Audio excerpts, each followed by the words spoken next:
Hi, റോസിലയുടെ പുതിയൊരു വീഡിയോയിലേക്ക് എല്ലാ കൂട്ടുകാർക്കും സ്വാഗതം. എന്നാണ്ട് വിശേഷം? എൻ്റെ കൂട്ടുകാരെല്ലാവരും സുഖമായി സന്തോഷമായിരിക്കുന്നു. ഞാനും സുഖമായി സന്തോഷമായിരിക്കുന്നു. പിന്നെന്താ കൂട്ടുകാരെ, മഴയുണ്ടോ? ഇന്നലെ ഇവിടെ വൈകിട്ട് പെരും മഴയായിരുന്നു. ഇടിവെട്ടും കാറ്റും മഴയും. ഫ്ലവറുകളെല്ലാം തലയും കുത്തി വീണു. തലയും കുത്തി വീണത് മാത്രമല്ല, പകലാണെങ്കിൽ പൊരിഞ്ഞ വെയിൽ. എന്നാ ചൂടാ! ഇത് കണ്ടോ, ഇത് രാവിലെ വിരിഞ്ഞ ഫ്ലവറാണ്. ഇന്ന് പിന്നെ വൈകിട്ട് ഇത്രയെങ്കിലും ഉണ്ട്. അല്ലെങ്കിൽ ഉച്ചയാകുമ്പോഴേക്കും അതിൻ്റെ ഭംഗിയൊക്കെ നഷ്ടപ്പെട്ട് കരിഞ്ഞ് ഒരുവിധമാവും. നിങ്ങൾക്കങ്ങനെ മഴയുണ്ടോ കൂട്ടുകാരെ? പിന്നെ പകല് ഭയങ്കര വെയിലല്ലേ, എന്നാ കാലാവസ്ഥയല്ലേ.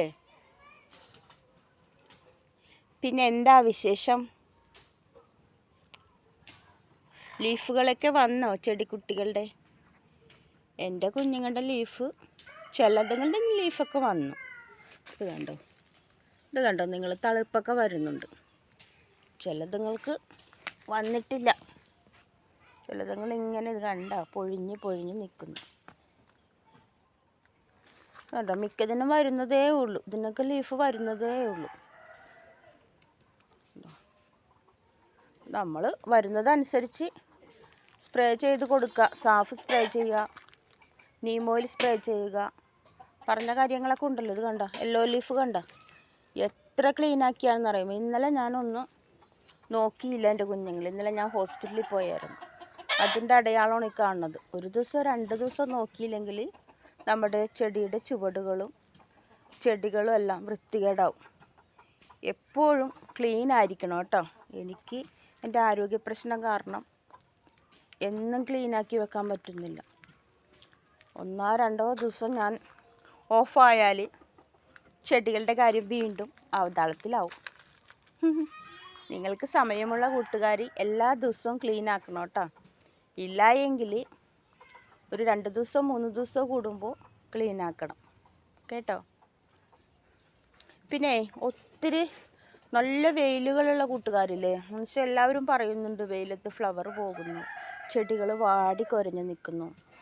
മഴയില്ലാത്ത കൂട്ടുകാർ ചെടികളുടെ ചുവട്ടിൽ ചകിരിയോ എന്തെങ്കിലും ലീഫുകൾ ചപ്പുകളുണ്ടാവൂലേ, ചവറുകൾ, ചീമക്കൊന്ന ലീഫോ എന്തെങ്കിലും ചവറുകളൊക്കെ എടുത്ത് ഇതിൻ്റെ ചുവട്ടിലിടുക. ചുവട്ടിലിട്ട് കഴിഞ്ഞാൽ പിന്നെ നമുക്ക് സൺലൈറ്റ് ഡയറക്റ്റായിട്ടേ നേരിട്ട് ഏൽക്കില്ലല്ലോ. അപ്പോൾ ചെടികൾക്ക് കുറച്ച് സപ്പോർട്ട് കിട്ടും. നമ്മൾ വാട്ടറിങ് ചെയ്യുമ്പോൾ നനവൊക്കെ ഉണ്ടാവും. ആ ഈർപ്പം കുറച്ച് സമയം ഇപ്പോൾ രാവിലെ വാട്ടർ ചെയ്താൽ വൈകിട്ട് വരെ പിടിച്ചു നിർത്താൻ പറ്റും. പക്ഷേ മഴയുണ്ടെങ്കിൽ ഇതിൻ്റെ ചുവടുകളിലൊന്നും വെച്ച് കൊടുക്കരുത് കേട്ടോ.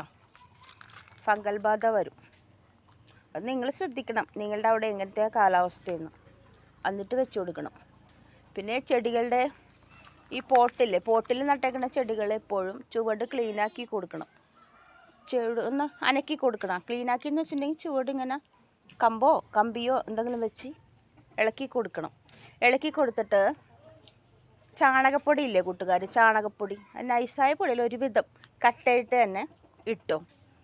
ഈ ചുവടിനോട് ചേർന്നല്ലാതെ പോട്ടിന് ചുറ്റും, ചെടികളുടെ ചുവടിന് ചുറ്റും. ഞാൻ പറയുന്നത് നിങ്ങൾക്ക് മനസ്സിലാവുന്നുണ്ടോ? എനിക്ക് കുറച്ച് വേദനകളും ബുദ്ധിമുട്ടുകളൊക്കെ ഉണ്ട്. അപ്പോൾ അത് കാരണം സംസാരിക്കുമ്പോൾ ഒന്ന് സ്ലിപ്പായി പോകും കേട്ടോ. അപ്പം നിങ്ങളതനുസരിച്ചൊന്ന് മനസ്സിലാക്കി എടുക്കണേ. മനസ്സിലായില്ലെങ്കിൽ ചോദിക്കണം കേട്ടോ. ഇത് കണ്ടോ, ഈ സൈഡ് ഇവിടെ ഇടണ്ട, ഇവിടെ മുട്ടിക്കണ്ട, ഇവിടെ നീക്കിയിട്ട് ഇത്ര അകലത്തിലാക്കിയിട്ട് ചാണകപ്പൊടി ഇട്ട് കൊടുക്കാം കേട്ടോ. അപ്പം നമ്മൾ വാട്ടറിങ് ചെയ്യൂലേ, വെള്ളം നനയ്ക്കുമ്പോൾ കുറച്ച് ജലാംശം ഉണ്ടാവും ചാണകപ്പൊടിയിൽ. ആട്ടിൻ കാഷ്ടത്തിൽ അതുണ്ടാവില്ല. ചാണകപ്പൊടി നല്ലതാണ്. പിന്നെ രാത്രി മഴയുണ്ടെങ്കിൽ കുഴപ്പമില്ലല്ലോ, ചെടികൾക്ക് അത് തണുപ്പും ചൂടും കൂടി ചെടികൾക്ക് നല്ല സൂപ്പറാണ് കേട്ടോ. ചാണകപ്പൊടി എപ്പോഴും നല്ലതല്ലേ, നൈട്രജൻ കണ്ടൻ്റ് ഉണ്ടല്ലോ. ചെടികൾക്ക് വളരാൻ ആവശ്യമായ എല്ലാ ഘടകങ്ങളും അതിനകത്തുണ്ട്. അപ്പോൾ അങ്ങനെയൊക്കെ നിങ്ങൾ ഇട്ട് കൊടുക്കുക കേട്ടോ. പിന്നെ ഞാൻ സംസാരിക്കുമ്പോൾ വീണ്ടും റിപ്പീറ്റ് ചെയ്യുന്നുണ്ടെങ്കിൽ എല്ലാവരും ക്ഷമിക്കണം. നിങ്ങളുടെ ചെടികൾ നന്നായിട്ട് ഇരിക്കാൻ വേണ്ടിയിട്ടാണ് ഞാൻ പറയുന്നത്. പിന്നെ നമ്മൾ പറയുന്ന കാര്യങ്ങൾ ചിലപ്പോൾ സെയിം ഐറ്റംസ് തന്നെ ആകാം. കാരണം ജൈവവളങ്ങൾ ഇങ്ങനെയൊക്കെയല്ലേ കൊടുക്കുന്നത്. ഞാൻ കെമിക്കൽ വളങ്ങളല്ലല്ലോ കൂട്ടുകാരെ. ജൈവവളങ്ങൾ കൊടുക്കുമ്പോൾ നമുക്ക് റിപ്പീറ്റായി പോകും. പിന്നെ കൊടുത്തു തന്നെ ഒന്ന് മാറ്റിമറിച്ചൊക്കെ കൊടുക്കുക. അങ്ങനെയൊക്കെയാണ് ഞാൻ ചെയ്യുന്ന കാര്യങ്ങളാണ് നിങ്ങൾക്ക് പറഞ്ഞു തരുന്നത്. നിങ്ങളും അതേപോലെ ചെയ്താൽ, ഇത് ഞാൻ പറയുന്നത് പോലെ ചെയ്താൽ നിങ്ങളുടെ ചെടികൾക്ക് ദോഷമൊന്നും ഉണ്ടാവില്ല. ഗുണങ്ങൾ മാത്രം. ഗുണങ്ങൾ എന്ന് വെച്ചാൽ നിങ്ങളുടെ ചെടികൾ ആരോഗ്യപരമായി നന്നായിട്ടിരിക്കും. എപ്പോഴും നമ്മളിന്ന് വിട്ടു പോകില്ല.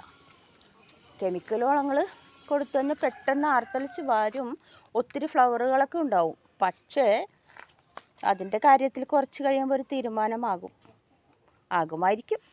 എനിക്കത് ഞാൻ യൂസ് ചെയ്യാത്ത കാരണം എനിക്കതിനെക്കുറിച്ചൊന്നും കറക്റ്റായിട്ട് പറയാൻ അറിയില്ല. അത് ചീത്തയാണെന്നൊന്നും ഞാൻ പറയത്തില്ല. അത് കുറച്ച് അളവുകൾ കൂടിയാലോ ഇടുന്നതിൽ എന്തെങ്കിലും പാകപ്പിഴ വന്നാലോ നമ്മുടെ ചെടികളുടെ കാര്യത്തിൽ തീരുമാനമാകും. അങ്ങനെയാണ് ഞാൻ വിശ്വസിച്ചിരിക്കുന്നത്.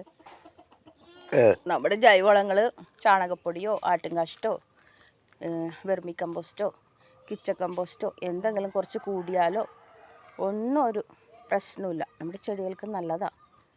ദോഷമൊന്നും വരത്തില്ല. അപ്പോൾ ഇങ്ങനെയൊക്കെ ചെയ്യുക. ചാണകപ്പൊടി കിട്ടാനുള്ള കൂട്ടുകാരെല്ലാവരും ചാണകപ്പൊടി ഇടുക. പച്ചച്ചാണകം ഇടരുത്. പച്ചച്ചാണകം പിന്നെ വെള്ളത്തിൽ കലക്കിയിട്ട് നിങ്ങൾക്ക് ഒത്തിരി വെള്ളം കൂട്ടിയിട്ട് ഒഴിച്ച് കൊടുക്കുക കേട്ടോ. വാട്ടറിങ്ങിന് പകരം അത് ഒഴിച്ച് കൊടുക്കുക. അതും നല്ലതാണ്. ചെടികൾ നല്ല ഗ്രോത്ത് ആയിരിക്കും. ഫ്ലവർ ഇടും. പിന്നെ വെള്ളം ഒഴിക്കുമ്പോൾ ഒത്തിരി കളകൾ ഈ ചുവട്ടിൽ വരും കേട്ടോ. അപ്പോൾ അതനുസരിച്ച് ക്ലീൻ ആക്കുക